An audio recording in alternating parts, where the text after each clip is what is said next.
আমি অনেক পোশাক দেখেছি যেগুলোর ভিতর মানুষ নেই। প্রশংসা আল্লাহরই, যার প্রশংসার শেষ নেই। সঠিক প্রশংসা করার নিজস্ব কোনো ভাষা নেই। তারই শেখানো ভাষায় সবাই বলি আলহামদুলিল্লাহ। অতঃপর দরুদ ও শান্তির বাতাবরণ সৃষ্টি হোক আহমদে মুজতাবা মুহাম্মদে মুস্তাফা সাল্লাল্লাহু আলাইহি ওয়াসাল্লামের উপর। আল্লাহুম্মা সাল্লি ওয়া সাল্লিম আলা নাবিয়িনা মুহাম্মদ ওয়া আলা আলিহি ওয়া আসহাবিহি আজমাইন।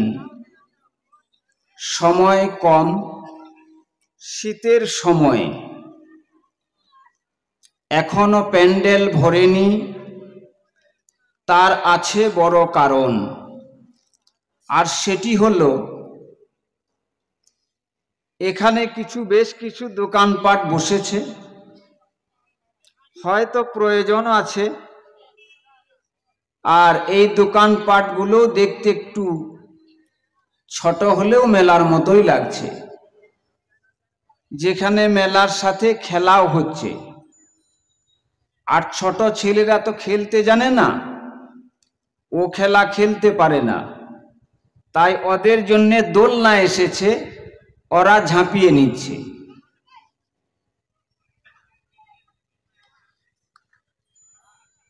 আমি একটি আয়াত আপনাদের সামনে পাঠ করেছি কালামুল্লাহ হতে, সূরাতুল বাকারা ২য় নম্বর সূরা ৮৫ নম্বর আয়াতটি, এবং আরো কয়েকটি আয়াত সূরায়ে তহা ২৫, ২৬, ২৭, ২৮ নম্বর আয়াতগুলি। আমি আপনাদের সামনে আলোচনা করতে চাই এমন কিছু অপরাধ আছে, এমন কিছু ক্রাইম আছে, এমন কিছু অন্যায় আছে, যে অন্যায়গুলো করলে, যে অপরাধগুলো করলে, যে ক্রাইমগুলো করলে আল্লাহ দুনিয়াতে অবশ্যই শাস্তি দিয়ে দেবেন। দুনিয়াতে তার পানিশমেন্ট অবশ্যই হবে। শুধু দুনিয়াতেই নয়, বরং তার শাস্তি পরকালের জন্যেও আল্লাহ তাআলা অবশিষ্ট রাখেন। এই রকম কিছু পাপের কথা বলবো, যে পরকালে শাস্তি তো হবেই, কিন্তু আল্লাহ দুনিয়াতেও বা পার্থিব জীবনে তাকে আল্লাহ তাআলা শাস্তি দিয়ে দেবেন। সেই পাপগুলির মধ্যে একটি পাপ আমি বলি প্রথমেই, মোটামুটি ৭ থেকে ৮টা পাপ আছে এমন, যেগুলোর শাস্তি নিশ্চিত দুনিয়াতে পেয়ে যাবেন, পরকালেও পাওয়া যাবে, অবশিষ্ট রাখা হবে। তার মধ্যে একটি হাদিস থেকে ২টি পাপের কথা আছে।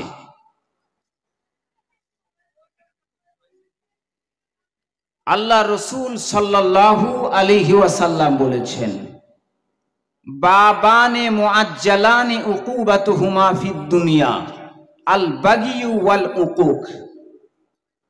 দুটি এমন অপরাধ আছে, এই হাদিসে দুটির কথা রয়েছে।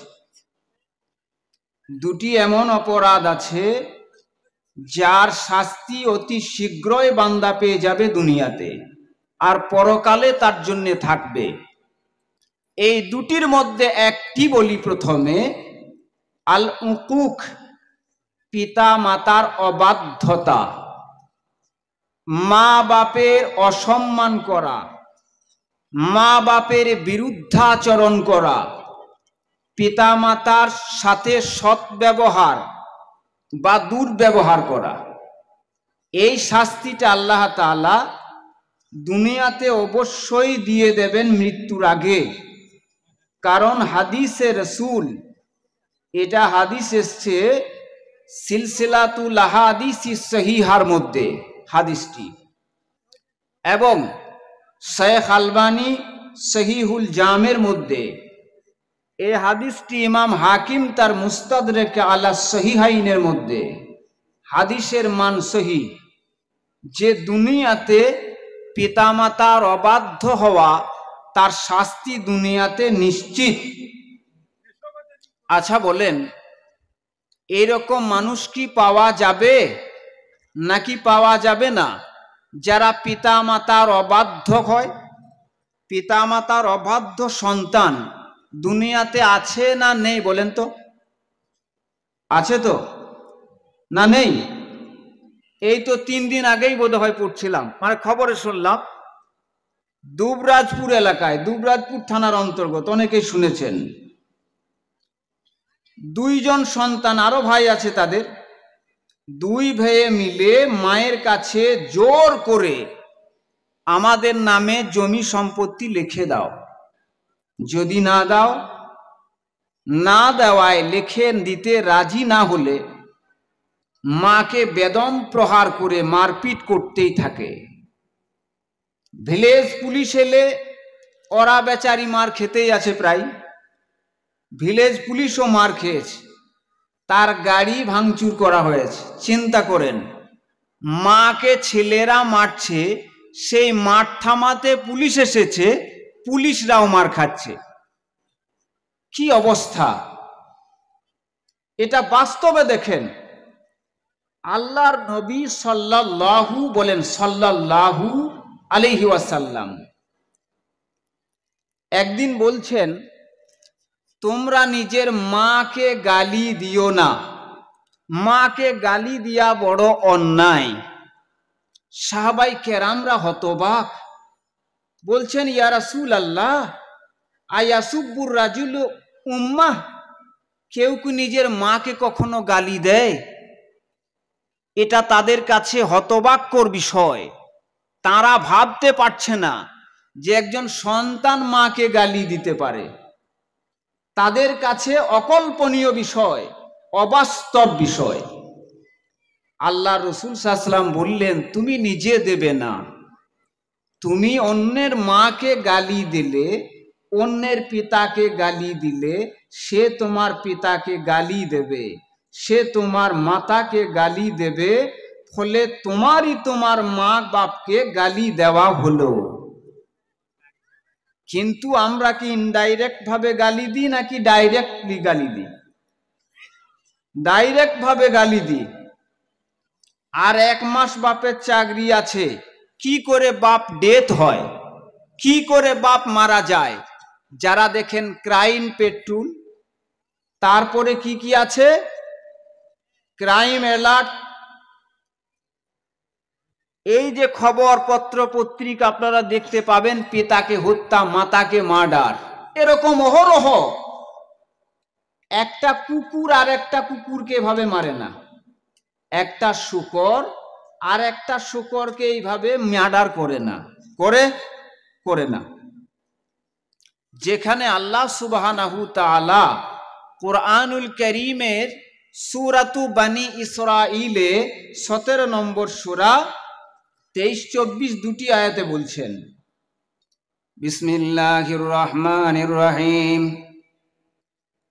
ওয়াকাদা রাব্বুকা আল্লা তা'বুদু ইল্লা ইয়্যাহু ওয়া বিল ওয়ালিদাইনি ইহসানা। আল্লাহ তাআলা বলেন, তোমার প্রতিপালকের পক্ষ থেকে সিদ্ধান্ত হয়ে গেছে, তোমার রব ফয়সালা করে দিয়েছেন যে তোমরা আল্লাহ ব্যতীত কারোর ইবাদত করবে না। ওয়া বিল ওয়ালিদাইনি ইহসানা, দ্বিতীয়বারে আল্লাহ বলছেন পিতামাতার সঙ্গে সদাচরণ করবে, ভালো ব্যবহার করবে। তার মানে আল্লাহর ইবাদতের পরে পরে পিতামাতার স্থান, মা বাপের খেদমতের কথা বলা হয়েছে আল্লাহর ইবাদতের পরে। এরপরে আল্লাহ বলেন, ইম্মা ইয়াবলুগান্না ইনদাকাল কিবারা আহাদুহুমা আও কিলাহুমা, তোমার নিকট যদি তোমার মা বাপের একজন অথবা উভয়ে যদি বার্ধক্যে পৌঁছে যায়, ফালা তাকুল লাহুমা উফিউ, তাদের আচরণে তুমি কখনো উহ শব্দটাও বলবে না।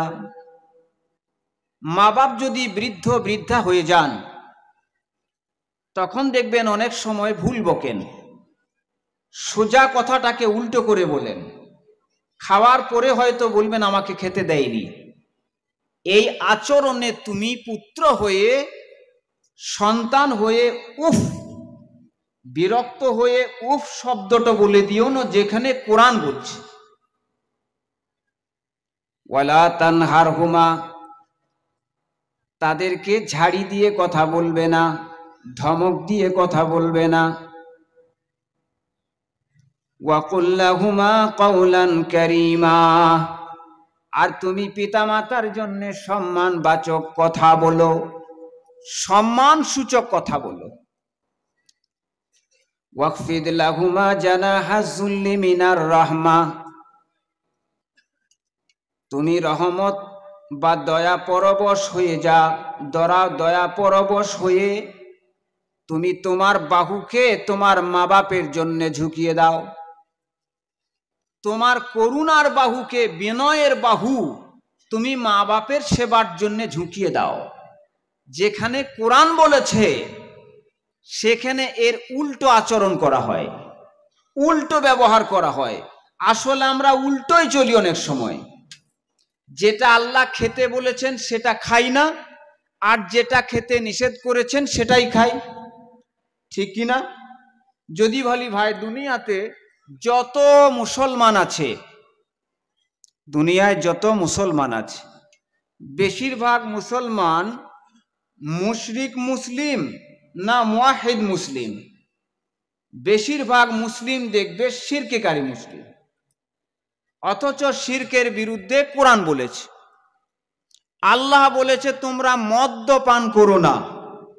এখন যদি জিজ্ঞেস করা হয় দুনিয়াতে যত মানুষ আছে, দুধখোর বেশি আছে না মদখোর বেশি আছে?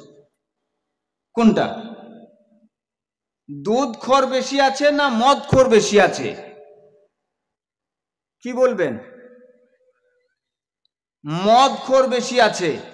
এই গ্রামে মদখোর নেই, আছে। গেঞ্জা খায় না, আছে। অত সহজ ব্যাপার নাকি? থাকবে না? যেটাতে ক্ষতি আছে সেটাতেই মানুষের আসক্তি বেশি আছে। ওয়া ইন্নান নাফসা লাআম্মারাতুন বিসু, মানুষের ধর্ম, মানুষের মনের আসল ধর্ম হচ্ছে মন্দের দিকে ধাবিত হওয়া, ভালোর দিকে ধাবিত হবে না। একজন রুগী, একজন জ্বরের পেশেন্ট, একটা ছোট বাচ্চা, তাকে যদি ট্যাবলেট দেওয়া হয় সে খেতে চাইবে না। তাকে যদি আমট দেওয়া হয়, টক দেওয়া হয়, দেখবেন খেতে চাইবে।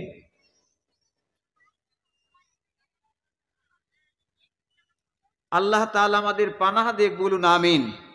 তাই পৃথিবীতে যে সমস্ত পাপগুলো আছে আল্লাহ দুনিয়াতে শাস্তি দেবেন, আখিরাতে তো আছেই। তার মধ্যে 1 নম্বরে হলো পিতা মাতার অবাধ্যতা, মা বাপের অসম্মান করা, মা বাপের খেদমত না করা। আচ্ছা ভাই, আপনাদের জিজ্ঞেস করি, আপনাদের বিরক্তি আসছে না? বিরক্ত লাগছে? আরে জোরে বলেন, বিরক্ত লাগেনি তো? দুনিয়াতে এই যে আলিফ লাইলা বলে একটা সিরিয়াল দেখেছেন, আগে অনেকেই দেখেছেন, আমি বলছি না কে কে দেখেছেন হাত তুলুন। এইটা হচ্ছে আরব্য উপন্যাস থেকে, আরব্য উপন্যাস পড়েছি। তাতে দেখবেন সিঙ্গালুর জংলা বলে একটা লোক, বিশাল আজদাহা দেহ, তার কাছে একটা আয়না ছিল। সে আয়না দ্বারাই বলতো, হে পরি জিন, দুনিয়া দেখার আয়নাতে দেখা দে, দুনিয়া দেখার আয়নায় দেখা দাও। তার মানে দুনিয়া দেখা যাবে এমন আয়না তার কাছে রয়েছে। তারপরে সিন্দাবাদের কাছে আয়না রয়েছে, দেখতে পাবেন পড়ে, যারা পড়েছেন আরব্য উপন্যাস। এইরকম কোনো দুনিয়াতে আয়না আছে? দুনিয়াতে আপনি চেহারা দেখতে পাবেন আয়নাতে, আপনার চেহারায় কাদা বালি আছে কিনা, ময়লা লেগে আছে কিনা, কোথাও কোনো স্পট পড়েছে কি না আপনি চেহারায় দেখতে পাবেন। কিন্তু দুনিয়াতে এমন কোনো আয়না বেরিয়েছে, যেমন হাজারদুয়ারিতে দেখবেন গিয়ে নিজের দেহ দেখা যায়, মুখ দেখা যায় না, অনেকে বারবার ট্রাই করে। তো দুনিয়াতে এমন কোনো আয়না দেখেছেন যে আপনাকে দেখিয়ে দেবে বা সংকেত দিয়ে দেবে, কোনো একটা রেখা চলে আসবে যে আল্লাহ তোমার উপরে সন্তুষ্ট আছে না অসন্তুষ্ট আছে? এরকম দুনিয়াতে আইন আছে যে যদি রেড সিগন্যাল হয় জানবে যে আল্লাহ নারাজ আছে, আর যদি গ্রিন সিগন্যাল হয় তাহলে জানবে রাজি আছে। এরকম দুনিয়াতে আইন আছে ভাই? আজকে কম্পিউটারের যুগ, ইন্টারনেটের যুগ, বিজ্ঞানের চরম উন্নতি শিখরে পৌঁছে গেছে।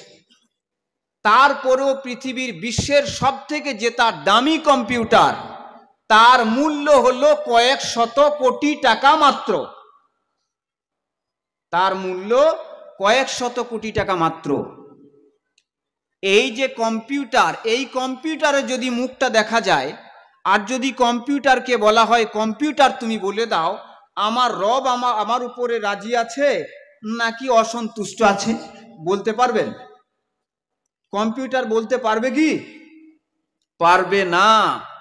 কিন্তু আল্লাহ তাআলা আপনাকে আর আমাকে দুটো করে কম্পিউটার দিয়েছেন, দুটো করে আরশি বা আয়না দিয়েছেন, অথবা দুটো করে কম্পিউটার দিয়েছেন, যে কম্পিউটারের দিকে তাকালে বোঝা যাবে আল্লাহ আমার উপরে রেগে আছে নাকি খুশিতে আছে। সে কম্পিউটারের কথা বলবো। সে কম্পিউটার দুটো হলো পিতা মাতা। আল্লাহর নবী সাল্লাল্লাহু আলাইহি ওয়াসাল্লাম বলেছেন, রিদার রব্বে ফি রিদাল ওয়ালিদ ওয়া সাখাতুর রাব্বি ফি সাখাতির রাব ফি সাখাতিল ওয়ালিদ। পিতা মাতার সন্তুষ্টিতে আল্লাহর সন্তুষ্টি, আর পিতা মাতার অসন্তুষ্টিতে আল্লাহর অসন্তুষ্টি। তুমি যদি মা বাপের মুখ দেখে তাকিয়ে দিয়ে যাও, তোমার মা যদি হেসে দেয়, তোমার মায়ের মুখ যদি উৎফুল্ল থাকে, আনন্দিত থাকে, তোমার পিতার মুখ যদি হাসি মুখ থাকে, তাহলে নিশ্চিত জেনে নাও তোমার রব তোমার উপরে খুশি আছে। হাদিসটির মান হাসান। আল্লাহ তাআলা কত সুযোগ দিলেন যে বান্দা আমি তোর ওপরে রাজি আছি না বেরাজ আছি না নারাজ আছি দেখতে পাবি। মা বাপের দিকে তাকিয়ে দেখ, তোর মা বাপ যদি খুশি তো দুনিয়া খুশি, তার মানে আমি আল্লাহ খুশি। তোর মা বাপ যদি নারাজ তাহলে আমি আল্লাহ নারাজ। সুবহানাল্লাহ। কত কবি কবিতা লিখেছেন মা বাপের জন্য, লেখেন নাই? কত সাহিত্যিক সাহিত্য লিখেছে, কত লেখক গল্প লিখেছে, কত লেখক উপন্যাস লিখেছে মা বাপের জন্য। কেউ লিখছে, ওগো মা তুমি এই ধরনের শ্রেষ্ঠ নেয়ামত, তোমারই পদ তলে রয়েছে জান্নাত। কি সুন্দর কথা। ওগো মা তুমি এই ধরনের শ্রেষ্ঠ নেয়ামত, তোমারই পদ তলে রয়েছে জান্নাত। এই পৃথিবী থাকতো গো ফুল পাখিহীন, এই পৃথিবী থাকতো গো মায়া মহহীন, যদি না পেত মায়ের মায়ারি ঘাত, যদি না পেত মায়ের মায়ারি ঘাত। ওগো মা তুমি এই ধরনের শ্রেষ্ঠ নেয়ামত, তোমারই পদ তলে রয়েছে জান্নাত। কোরআনে আল্লাহ তাআলা মা বাপের পরে, কোরআনে আল্লাহ তাআলা তারই পরে মা বাপের কথা দিলেন, তাদের প্রতি সদা ইহসান তরে, ইহসান তরে। মা বাপের খুশিতে যে আল্লাহর সন্তোষ, মা বাপের রাগেতে রব হয় যে অসন্তোষ। এ ধরার রহম তারা, এ ধরার বরকত, এ ধরার রহম তারা, এ ধরার বরকত। ওগো মা তুমি এই ধরনের শ্রেষ্ঠ নেয়ামত, তোমারই পদ তলে রয়েছে জান্নাত। মা বাপের, মায়ের পায়ের তলে জান্নাত। অনেকেই বলে থাকে মায়ের পায়ের তলে জান্নাত আর বাপের পায়ে জুতো, শুধু জুতো। বলি কি না? তার মানে বাপের কি কোনো মর্যাদা নেই? অবশ্যই আছে। কিন্তু রাসূলুল্লাহ সাল্লাল্লাহু আলাইহি ওয়াসাল্লামের একজন সাহাবী বলছেন, ইয়া রাসূলুল্লাহ, আল্লাহর ইবাদতের পরে সব থেকে খিদমতের হকদার কে? নবী বললেন উম্মাক, তোমার মা। বললেন তারপরে? বলে তোমার মা। তারপরে? তোমার মা। বলে তারপরে তোমার বাপ। তার মানে হয় 75-25। তাই বলে পিতার মর্যাদা কম নয়।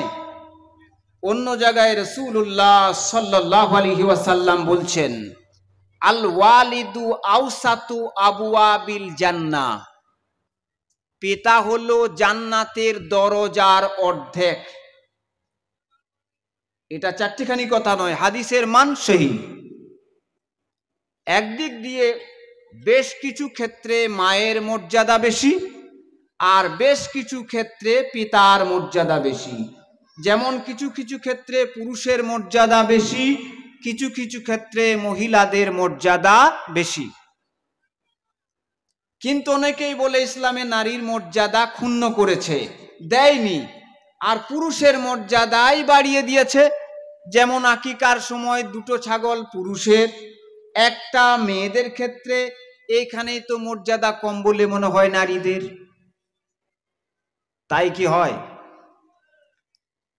আগেও একবার বলেছিলাম, স্মরণ করিয়ে দিই। কাবা শরীফের মতোয়াল্লি যে আছে, তিনি যদি বিয়ে করতে আসেন এই গ্রামের একজন মেয়ে আয়েশাকে, সে সাবালিকা মেয়ে, এবারে তার কাছে যখন পারমিশন চাওয়া হবে বিয়ে পড়ানোর, উনি যদি বলেন আমি বিবাহ করব না,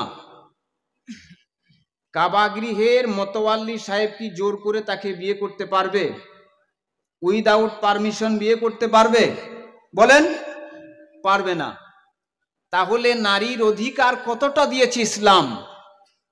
এমন একটা সময় যেখানে নারীদেরকে জীবন্ত পতিত করে দেয়া হতো, মাটিতে পুঁতে দেয়া হতো জীবন্ত। সেই মুহূর্তে রাসূলুল্লাহ সাল্লাল্লাহু আলাইহি ওয়াসাল্লাম বলেছেন, ওয়াইজাল মাউউদাতু সুইলাত বিআইয়ি যামবিন কুতিলাত, যেদিন জীবন্ত পতিত সন্তানদেরকে জিজ্ঞাসাবাদ করা হবে কি অপরাধে তাদেরকে হত্যা করেছিল, কি অন্যায়ের কারণে তাদেরকে জীবন্ত পতিত করা হয়েছিল। চরম হুঁশিয়ারি দিল ইসলাম। আল্লাহর নবী সাল্লাল্লাহু আলাইহি ওয়াসাল্লাম একদিন এক হাতে স্বর্ণ আর এক হাতে রেশমি কাপড় নিয়ে বলছেন, হাজাইনে হারামুল লিযুকুরে উম্মতি, এই দুটি বস্তু আমার উম্মতের পুরুষদের জন্য নিষিদ্ধ বা হারাম। এগুলো মূল্যবান জিনিস, তাই মহিলারা পড়বে। এগুলো নারীদের জন্য বৈধ, পুরুষদের জন্য হারাম। এখানে নারীর মর্যাদা বেশি না কম? বৃদ্ধি হয়েছে। এরকম অনেক কথা বলা যেতে পারে, অনেক মর্যাদার কথা আছে।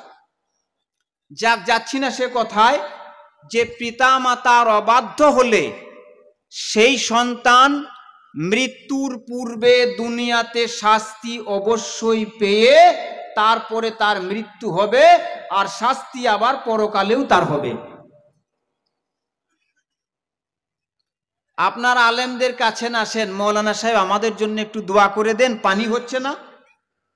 এই যে কিছুদিন বৃষ্টি হচ্ছিল না, যারা ইয়ার কি করে আমাদের সঙ্গে বলছে, মৌলানা সাহেব আপনাদেরকে এই মাদ্রাসায় রেখেছি আর বৃষ্টি হবে না, মানে আপনারা দোয়া করছেন না।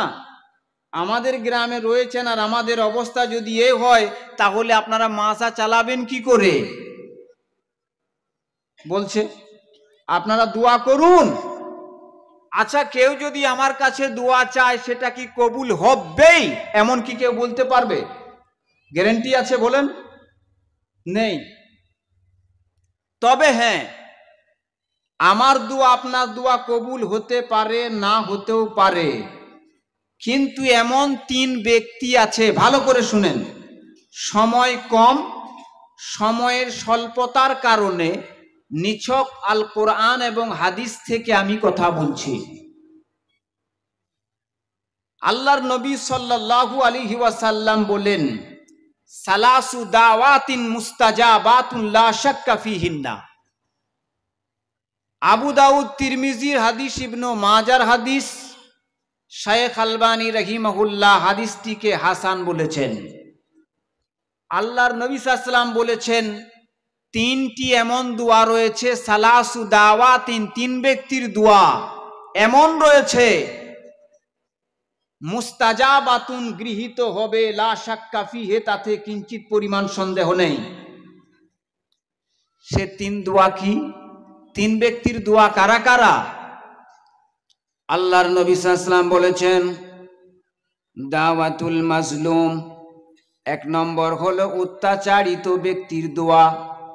গ্রামের মানুষ যদি কারোর উপরে অত্যাচার করে অন্যায়ভাবে, সে যদি আল্লাহর দরবারে বলে, আল্লাহ গো, আমি অত্যাচারিত ব্যক্তি, আমার উপরে মানুষ নির্মমভাবে অত্যাচার করেছে, আমি অত্যাচারিত, আমি অন্যায় করিনি, অন্যায়ভাবে তারা আমার উপরে অত্যাচার করেছে, সে যদি আল্লাহর দরবারে ফরিয়াদ করে, আল্লাহ সুবহানাহু তাআলা তার দোয়া কবুল করবেন, 100% গ্যারান্টি, লা শাক্কা ফিহিন্না, সন্দেহ নেই। 2 নম্বর, সেই ব্যক্তি ওয়া দাওয়াতুল মুসাফির, যে ফরেনে আছে, যে বিদেশে আছে, যে কসরের নামাজ পড়ে, এ যদি আল্লাহর দরবারে ফরিয়াদ করে, প্রার্থনা করে, তার দোয়া গৃহীত হবে, কোনো সন্দেহ নেই। নাম্বার 3, যা চাইতে আপনি কবরে যান, আস্তানাতে যান, কোনো কবরের কাছে যান, কোনো গাছের কাছে যান। আজকেই বলছিলাম পুবরের খুতবাতে, পুবর গ্রামে খুতবা দিয়ে এলাম, যে লোকটার চাদরের প্রয়োজন নেই শীতের কালে, তাকে দিচ্ছে চাদর। যে লোকটার টাকা পয়সা দরকার নেই, তাকে দিচ্ছে ঢেলে। আর যে লোকটা খেতে পায় না, থালা নিয়ে ঘুরছে ঠনঠনা, তার থালাতে 1টা টাকা দিতে পারে না। অথচ যে লোকটা মৃত, তার টাকার প্রয়োজন নেই, তাকে দিচ্ছি টাকা। যে লোকটাকে শীত লাগে না, কবরের মাঝে শুয়ে আছে, তার চাদরের প্রয়োজন নেই, তাকে দিচ্ছে চাদর। এই জন্যে বলি, আজকে যদি আমাকে কেউ জিজ্ঞেস করে, ভাই আপনার কাছে বর্তমান বিশ্বে, আপনার কাছে বর্তমানে সবচেয়ে আশ্চর্যের বিষয় কোনটা, আমি বলবো এক বাক্যে, যে বর্তমানে শিক্ষিত সমাজ, হাই এডুকেটেড, বড় বড় ডিগ্রিধারী মানুষ, আজকে শিক্ষিত, উন্নত যুগ, আজকে কম্পিউটারের যুগ, ইন্টারনেটের যুগ, বিজ্ঞান চরম উন্নতির শিখরে পৌঁছেছে, তারপরেও যে মানুষ যে দিতে পারে না তার কাছে গিয়ে চায়, আর যে দিতে পারে তার কাছে চায় না। যে খাসিটা আপনি দিলেন কবরে, সে তো না পারবে খেতে, আর না পারবে বিলি করতে, না পারবে আপনাকে কিছু দিতে, অথচ আপনি জোর করে তার কাছে চাইতে যাচ্ছেন।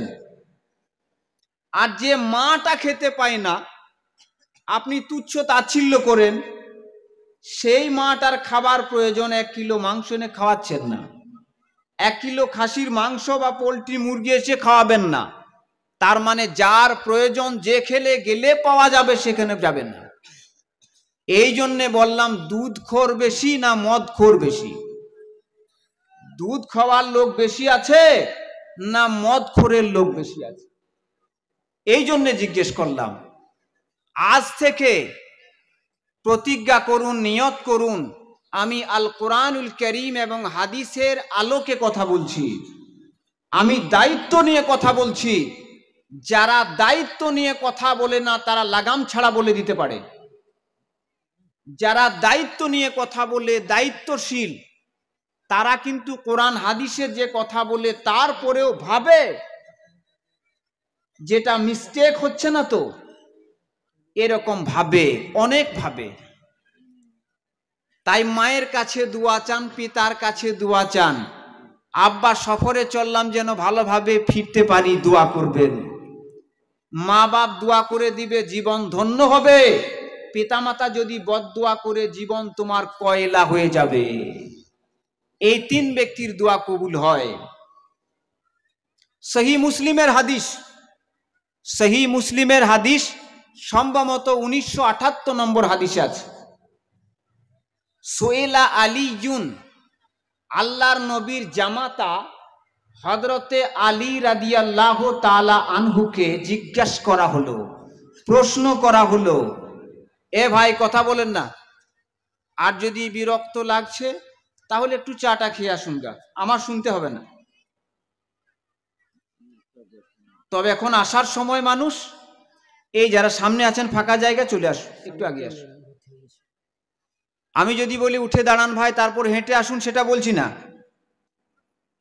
উঠে দাঁড়ান সবাই নারায়ে তাকবীর দিয়ে, তারপর হেঁটে আসুন, যে তারপর এখানে বসুন, এরকম বলছি না। আপনাদেরকে মিষ্টি ভাষায়, মার্জিত ভাষায় বলছি, আগে আসুন, এই জায়গাটা পূরণ করুন, কথা না বলে আসুন।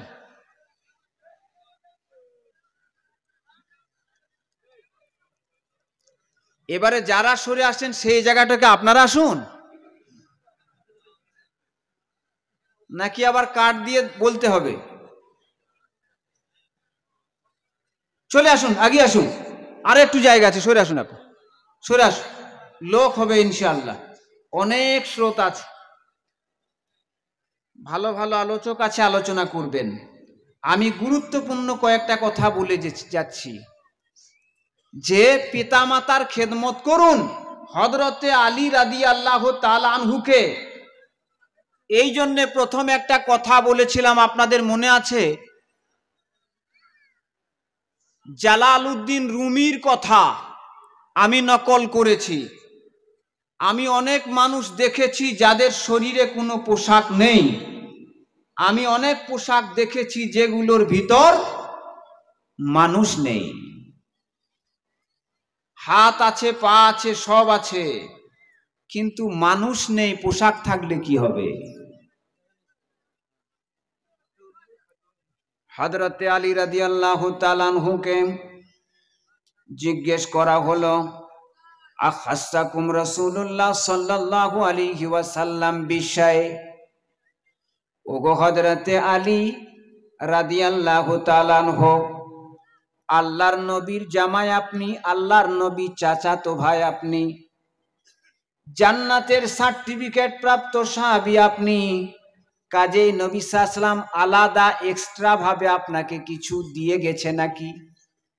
কিছু হাদিস, কিছু উপদেশ, কিছু ওসিয়ত কি আপনাকে এক্সট্রা ভাবে করে গেছেন? তখন তিনি বললেন, মা খাসসানা রাসূলুল্লাহ সাল্লাল্লাহু আলাইহি ওয়াসাল্লাম বিশাইইন লাম ইয়াউম্মা বিহিন নাস কাফা।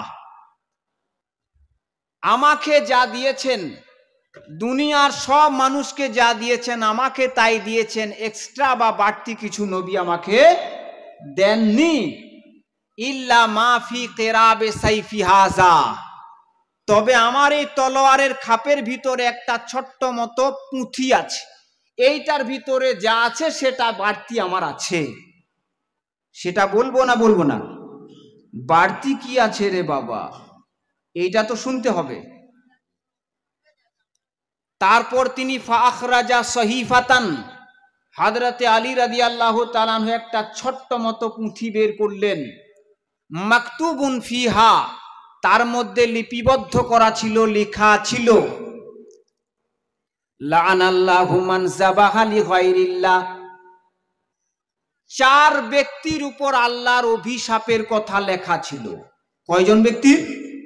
4 ব্যক্তির। আল্লাহর লানত, আল্লাহর অভিশাপ 4 শ্রেণীর মানুষের মধ্যে।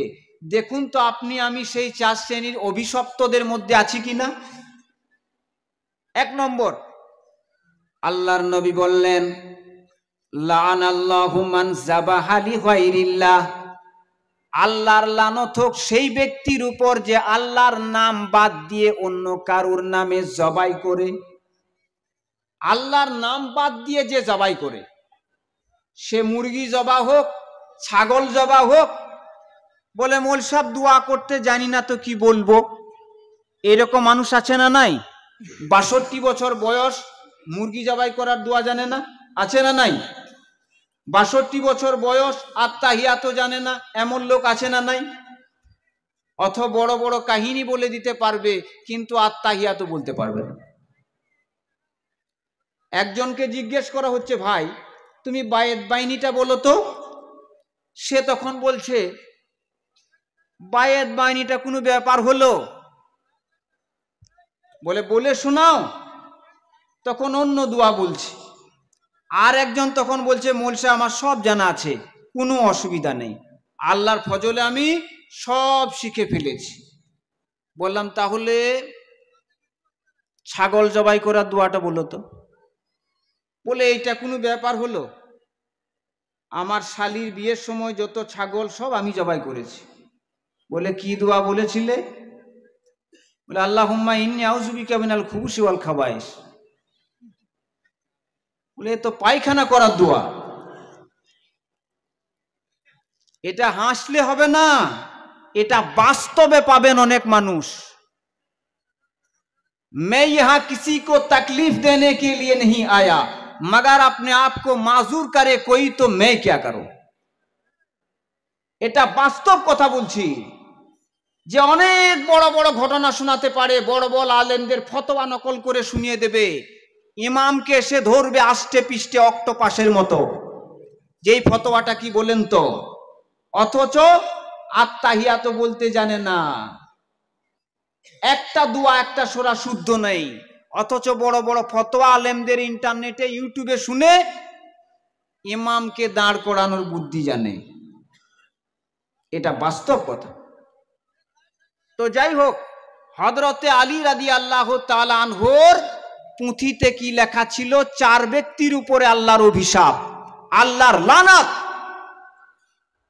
মান যাবাহা লিগায়রিল্লাহ, যে আল্লাহর নাম ব্যতি রেখে জবাহ করে, মুরগি হোক, ছাগল হোক, ভেঁস হোক, বলদ হোক, গরু হোক, জবাহ করে আল্লাহর নাম না নিয়ে, তার উপরে আল্লাহর অভিশাপ। নাম্বার 2, ওয়া লানাল্লাহু মান লানা ওয়ালিদাহু, ওই ব্যক্তির উপরে আল্লাহর অভিশাপ যে নিজের মা বাপকে লানত দেয়, অভিশাপ দেয়।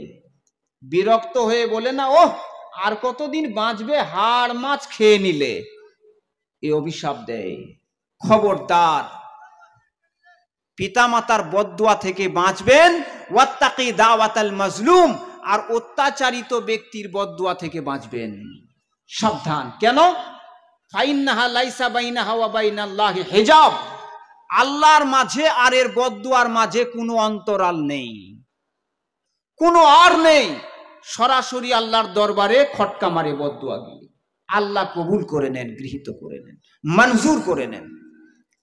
নাম্বার 3, ওয়া লানাল্লাহু মান সারাকা মানারাল আরজ। 3 নম্বর হলো ওই ব্যক্তির উপরে আল্লাহর অভিশাপ, আল্লাহর লানত, যে জমির আল ঠেলে, আল, যে জমির আল চুটিয়ে নিজের জমিতে ভরে নেয়, বা জমির মানচিত্র পাল্টে দেয়। যারা অফিসে কাজ করে, অফিসার, তারা খাতা কলমে চেঞ্জ করে মানারাল আর্চ, ম্যাপ চেঞ্জ করে দেয়, পাল্টে দেয়। আর যারা আমরা মূর্খ মানুষ চাষি, তারা রাতে গিয়ে ঢিস ঢিস করে চুটিয়ে খানিক বানিয়ে নিলাম। আগে বড় বড় আল থাকতো, আমি ছোটতে দেখেছি, যেন গাড়ি যাওয়ার মতো এরকম চওড়া, আর সেই আল এখন পুলসেরাত হয়ে গেছে। ঠিক বললাম না ভুল? পুলসেরাত। আসলে আল যত সরু হচ্ছে, মন তত সরু হয়েছে, মানুষের মন তত সরু হয়েছে, মনের সংকীর্ণতা। আগে ভাইয়ে ভাইয়ে বাড়ি করতো, এ তুই এই সাইডটা করে নে, ওই সাইডটা করে নে, চাচা ভাই পুতে, মামাতে, খালুতে, ভাইয়ে, এরকম হতো। পাড়া প্রতিবেশীর সাথে এমনি লগা দিয়ে একটা ঠেঙ্গা দিয়ে মাপ দিয়ে এভাবে করা হবে ঘরটা। আমাদের বর্তমানে যেটা বাড়ি দেলোড়া, আমাদের বাড়িতে আমাদের প্রতিবেশীর জায়গা অনেক ঢুকে রয়েছে, আমাদের জায়গা আরেকজনের প্রতিবেশী, আমার প্রতিবেশী আরেকজনের বাড়িতে ঢুকে রয়েছে। তার মানে কি, তাদের মনগুলো বড় ছিল, চলে এসছে না, মনগুলো বড় ছিল, সংকীর্ণতা ছিল না, উদারতা ছিল। এই জন্য মনকে বড় করবেন, দেখবেন সহ্য ক্ষমতাও বাড়বে। মন সংকীর্ণ হয়েছে, হায়াতের ডালও সংকীর্ণ হয়েছে। একটু পরে বলছি। তাই পিতা মাতার অবাধ্য হওয়া যাবে না। 4 ব্যক্তির উপরে অভিশাপ, যে আল্লাহর নাম বাদ দিয়ে অন্য নামে জবাহ করে, দ্বিতীয় ব্যক্তিকে যে জমির মানচিত্র বা ম্যাপ পাল্টে দেয়, আল ঠেলে দেয়। তৃতীয় নম্বর হলো কে, যে নিজের পিতা মাতাকে অভিশাপ দেয়, লানত দেয়, অধৈর্য হয়, তার উপরে আল্লাহ লানত। চতুর্থ নম্বর হলো কে, মান আওয়া মুহদিসা, যে কোনো বিদআতিকে, যে ধর্মের নামে নিত্য নতুন আবিষ্কার করে এদেরকে যারা সম্মান দেয়, তার উপর আল্লাহর অভিশাপ। আল্লাহুল মুস্তাআন। আল্লাহ যেন এ দেখে আমাদেরকে রক্ষা করেন, বলুন আমিন। এই যে শুনছি, তুই যা বলবি বল, আমি কান করেছি লল, এটা যেন না হয়, এটা যেন না হয়। যেটা কোরআন এবং সহিহ হাদিস থেকে শুনলাম, সাধ্যমতো চেষ্টা করব মান্যতা দেওয়ার, মানার। বলেন ইনশাআল্লাহ। আর যদি না মানা হয়, ফল কি হবে জানেন? আল্লাহ বলেন, আফাতুমিনুনা বিবাদিল কিতাবি ওয়া তাকফুরুনা বিবাদ। সূরা বাকারা 2 নম্বর সূরা 85 নম্বর আয়াত। তবে কি তোমরা কোরআনের কিছু অংশ মানো? তোমরা কি ধর্মগ্রন্থের কিছু অংশ মানো আর কিছু অংশ অস্বীকার করো? কিছু অংশকে বিশ্বাস আর কিছু অংশতে অবিশ্বাস করো? ফামা জাযাউ মাইয়াফালু যালিকা মিনকুম, তোমাদের যারা এরূপ করে বা করবে, তাদের একমাত্র শাস্তি হলো কি জানেন? ইল্লা খিজিয়ুন ফিল হায়াতিদ দুনিয়া, তাদের একমাত্র শাস্তি হচ্ছে পার্থিব জগতে তারা হবে লাঞ্ছিত এবং অপমানিত। এটা কার কথা ভাই? এটা কার কথা? কি ব্যাপার, আপনারা চুপ রাজার কেচ্ছা শুনেছেন নাকি, যে কিছু বলবেন না? এই কথাটা আমি আমার পক্ষ থেকে বলছি, না আমার আব্বার কাছ থেকে এসে নকল করে বলছি, নাকি আল্লাহর কাছ থেকে বলছি? কোনটা? আল্লাহর কথা বলছি, কোরআনুল কারীম থেকে। যে যারা কিছু অংশ মানবে, কিছু অংশ অমান্য করবে, তাদের বাস্তব জীবনে একমাত্র শাস্তি হলো তারা অপমানিত এবং লাঞ্ছিত হবে। ওয়া ইয়াউমাল কিয়ামাতি ইউরাদুনা ইলা আশাদ্দিল আযাব, আর কিয়ামতের দিনে তাদেরকে ফিরিয়ে দেওয়া হবে, তাদেরকে নিমজ্জিত করা হবে কঠিন থেকে কঠিনতর শাস্তির দিকে। চিন্তা করে, তাহলে কিছু মানবো আর কিছু মানবো না। এখানে অনেক স্বজন আছে যে 5 ওয়াক্ত নামাজ পড়ে শরীর সুস্থ তাজা চাঠা, রমজান মাসে রোজা রাখে না, এমন আছে না নাই? আছে। রমজান মাসে রোজা রাখে আবার অনেক ভাই আছেন, কিন্তু জাকাতের সময় জাকাতটা দেন না, এরকম আছে না নাই? 20 বিঘে জমি চাষ করছেন, তারপরে দেখা যাচ্ছে ধানের জাকাত দিতে গেলে অনেক বেরিয়ে যাচ্ছে, বলে মাদ্রাসা যেগুলো আছে 20-50 করে দিয়ে দাও। আবার কেউ কেউ আছে দেখবেন 2 আটি খড় বা ধান খড় নিয়ে ওই গাছে ঝুলিয়ে দিয়ে আসছে, বলে মানুষকে ঔষধ দেওয়া থেকে পাক পাকুড়িকে দেওয়া ভালো। কত সুন্দর যুক্তি! এরা অবলা প্রাণী, এরা পাক পাকুড়ি, এদের কোনো পাপ নেই, এরা তসবিহ করে আল্লাহর, ওদেরকে ঔষধ দেবো, তার মানে ফাঁকি দেব। তার মানে কি? তাই তো, ফাঁকি দেব। এমনও লোক আছে রমজান মাসে রোজা খুব হিড়িক করে একদম আনুষ্ঠানিকভাবে রমজানের রোজা পালন করেন, যাকাতও দেন, হজও করে এসছেন, কিংবা হজ করেন নাই, দেখা যাচ্ছে নামাজ পড়ে না, রমজান মাসে রোজা রাখে, নামাজ পড়ে, রমজান চলে গেলে যাকাতও দেয়, কিন্তু রমজান চলে গেলে নামাজ শেষ। এরকম লোক আছে না নাই ভাই? আছে না নাই? আমি বলি আধার লিঙ্কের মতো এটা ব্যাপার। আধার লিঙ্ক, আপনার যদি রেশনের সঙ্গে আধারটা লিঙ্ক না থাকে, আপনি রেশনে মাল পাবেন না পাবেন না? বলেন না, পাবেন? পাবেন না। আপনার যদি ভোটারের সঙ্গে রেশনের লিঙ্ক না থাকে, তাহলে কাজ হবে না। প্যান কার্ডের সঙ্গে যদি আধার লিঙ্ক না থাকে, প্যান কার্ড শো করবে? করবে না। তো এই হচ্ছে ব্যাপার। আপনি লড়ি লড়ি গাড়ি গাড়ি ভালো কাজ করেছেন, জাকাত দিয়েছেন, খুব ভালো কাজ, হজও করেছেন। গৃহীত হজ হলে যেদিন আপনার মা আপনাকে জন্ম দিয়েছেন, নিঃসন্তান নিষ্পাপ মাসুম আনিল খাতার মতো হয়ে যাবেন। এবারে নামাজ কিন্তু নাই, হজ করেছেন, জাকাত দিচ্ছেন, রোজার মাসে রোজা রাখছেন, এতিমদেরকে ভালোবাসছেন, এই যে ভালোগুলো এতদিন করলেন, বলে মোলসা আমি নামাজ পড়ি না তো কি হবে, আমার ঈমান আছে বলে তো এগুলো করছি। বলে তাহলে এত যে ভালো কাজগুলো করলাম, এগুলোর ফলটা কোথায় যাবে? এগুলো তো নেকি পেয়েছি। এটা ভালো করে বুঝেন। এই পাহাড় পাহাড় গাড়ি গাড়ি নেকি করলেন, উপকার করলেন, দান করলেন, হজ করলেন, জাকাত দিলেন, সব করলেন, এর নেকিগুলো কি উড়ে যাবে কর্পূরের মতো? না, ওই রেশনের মতো যার আধার লিঙ্ক নেই, এই রেশনের মতো। ও যে ভোটারের সঙ্গে আধার লিঙ্ক নেই, ওই ভোটার কার্ডের মতো। দেখবেন যদি এই যে আধার কার্ডটাই যদি আপনার শো না করে, দেখবেন কাজ হচ্ছে না, ফিঙ্গার দিচ্ছেন, আসছে না, এটা কাজ হবে? হবে না। ওই রকম হচ্ছে গাড়ি গাড়ি নেকির কাজগুলো, যার সাথে নামাজ নাই, যার নামাজের সঙ্গে লিঙ্ক যদি না থাকে। আপনি আমাকে পড়াবেন, জাযাকাল্লাহ হোসেন। তাহলে বুঝলাম ভাই, এই নামাজ থাকতে হবে, সলাহ থাকতে হবে, ঠিক যে কোনো ভালো কাজ। নামাজ না থাকলে সেগুলো আপনার কাজে আসছে না। আল্লাহ হয়তো দুনিয়াতে আপনাকে দিয়ে দিতে পারে, কিন্তু পরকালে পাবেন না। এই জন্যে কিছু মানবো আর কিছু ছাড়বো, এমনটা করবেন না। আজকে একটা গ্রামের পাশ দিয়ে পেরিয়ে গেলাম, ওয়াল্লাহ বলছি, আমি মিথ্যা বলছি না। অনেকেই বলেন বক্তারা অনেক গড়ে কথা বলে না? আমি গড়ে কথা বলছি না ভাই। এবারে ড্রাইভার যে ছিল আমার, মারুতি নিয়ে যাচ্ছিলাম, আর একজন বয়স্ক যাচ্ছেন মাদাগুনি থেকে জমা পড়তে। তো বলছেন মোল সাহেব, এই যে মাটির পাহাড় দেখছেন না, মাটিগুলো, আর ওই যে ধানের বস্তা দেখুন, লড়িগুলো, এই ধানগুলোতে এই মাটিগুলো পাইল হবে সব। এই গ্রামের লোক প্রসিদ্ধ, একবারে ধানে আর মাটিতে পাইল করবে, হাঁপাহাঁপি না হলেও ওই 75-25 হবে।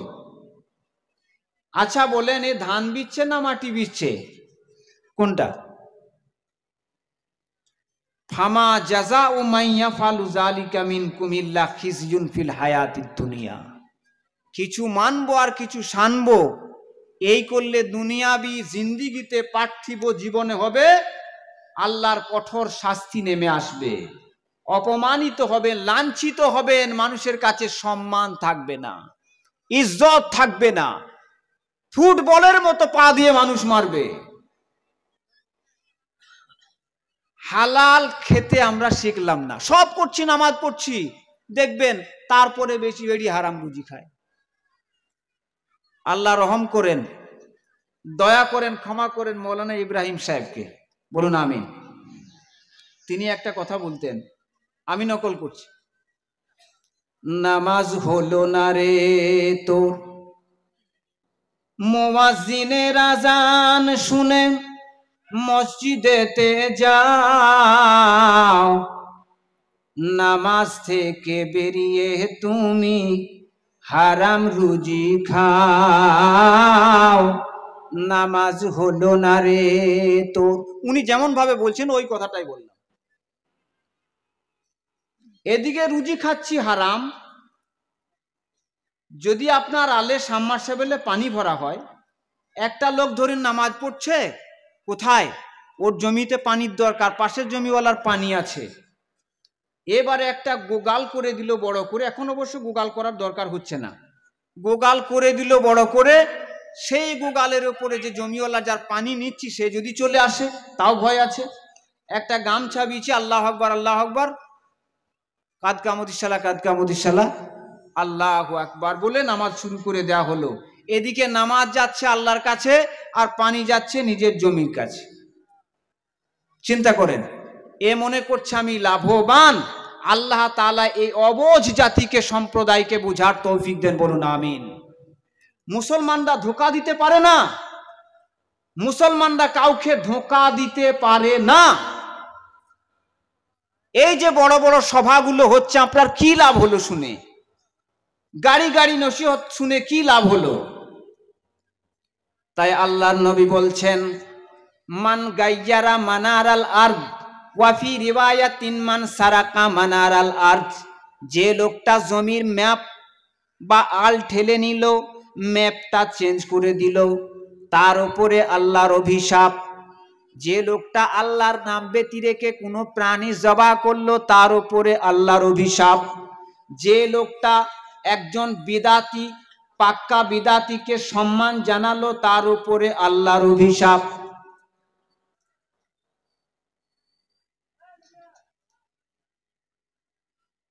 আল্লাহ যেন আমাদের মতো মানুষকে বুঝার তৌফিক দেন, বলুন আমিন। এর মধ্যে একটা কথা কি আছে ভাই? মাল্লানা লানাল্লাহু মাল্লানা ওয়ালিদাহু, ওই ব্যক্তির উপর আল্লাহর অভিশাপ যে নিজের মা বাপকে অভিশাপ দেয়। এই কথাটা এখানে পাওয়া গেল। পিতামাতার ব্যাপারে অনেক আলোচনা আছে, কিন্তু দ্বিতীয় নম্বরে আমি চললাম।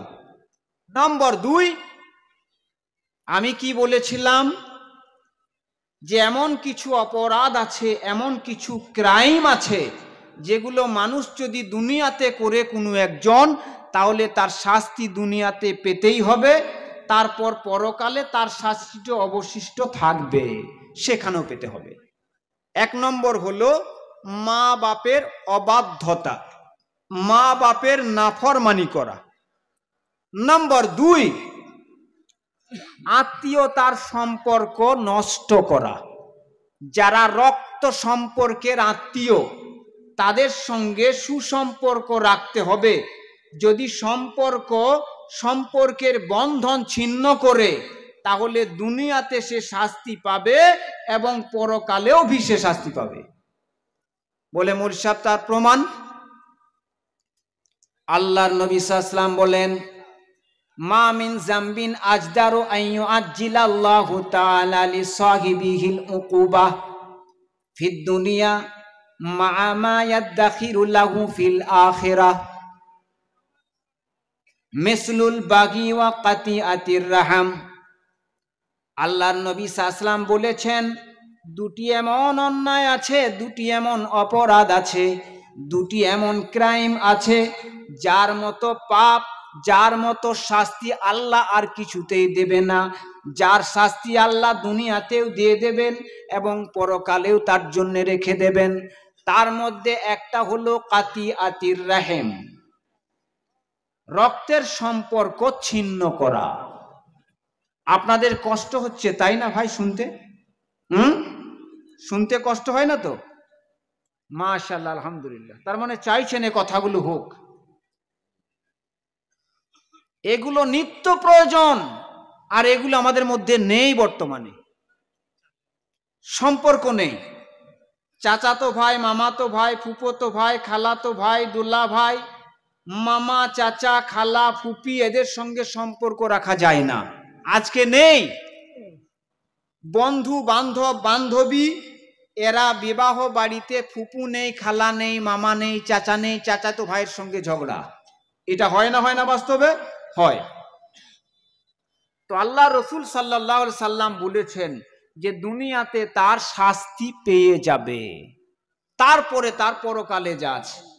একজন সাহাবী এসে বলছেন, সহিহ মুসলিমের হাদিস 2558 নম্বর হাদিসে আছে, একটু ধ্যান দিয়ে শুনবেন ভাই, একটু মনোযোগ।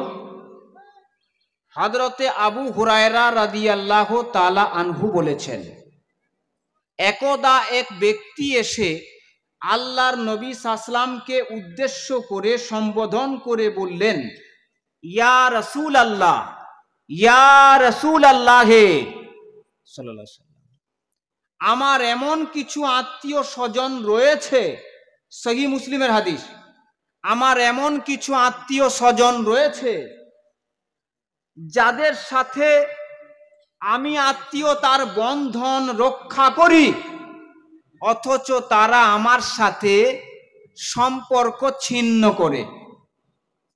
আমি তাদের সঙ্গে ভালো ব্যবহার করি, অথচ তারা আমার সঙ্গে দুর্ব্যবহার করে।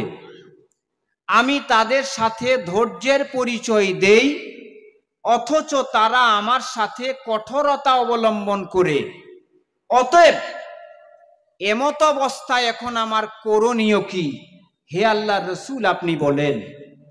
কত ভাইটাল কথা। এরকম দেখা যায় আপনি চেষ্টা করছেন, কিন্তু তারা আত্মীয়তার সম্পর্ক রাখছেন না। আল্লাহ রাসূল সাল্লাল্লাহু আলাইহি সাল্লাম বলছেন, লাইন কুনতা কামা কুলতা, লাইন কুনতা কামা কুলতা ফাকান্নামা তুসিফুহুমুল মাল্লা।